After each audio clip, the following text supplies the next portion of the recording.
All right, we're gonna do some motor tuning real quick. I have to put the kids to bed here, but I've got steps per unit calculators, the Wizard for under mock. I've got my, let me make sure I got this correct. Got that saved in there, yep. We're gonna move it -5 units. Actually, we're gonna go positive this time. We're gonna move the y-axis. I'm gonna get ready to press that, but I wanna show you. That's on 0 right now. I'm about to press it right now.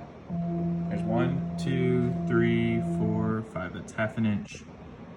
That is like maybe 0.0001 or 2 off. Let me go back to -5 units again. Let me set this to 0 again.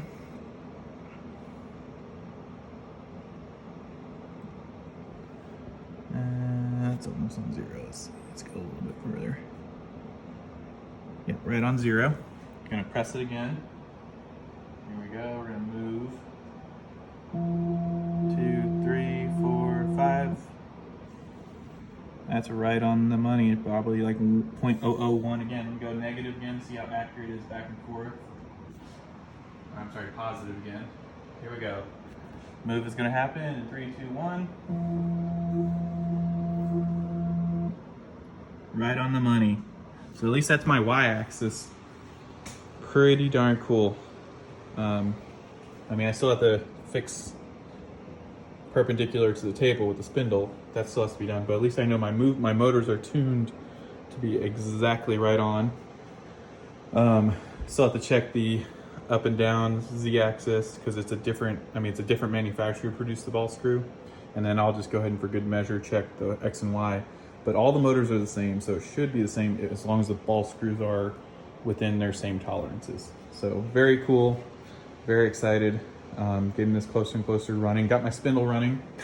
I'll real quick click that on. Let me start this while you're here.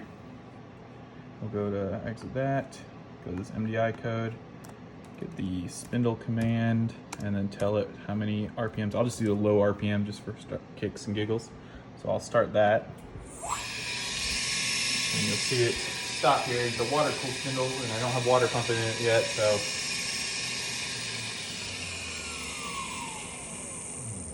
There you go, got it going. A couple things on this. Don't use an arc fault breaker. That will cause it to trip for some reason. Ground fault will work just fine. And I actually had to change one of my breakers because all my new electrical had arc faults on it. So this will fix that issue. And at least it's still ground faulted.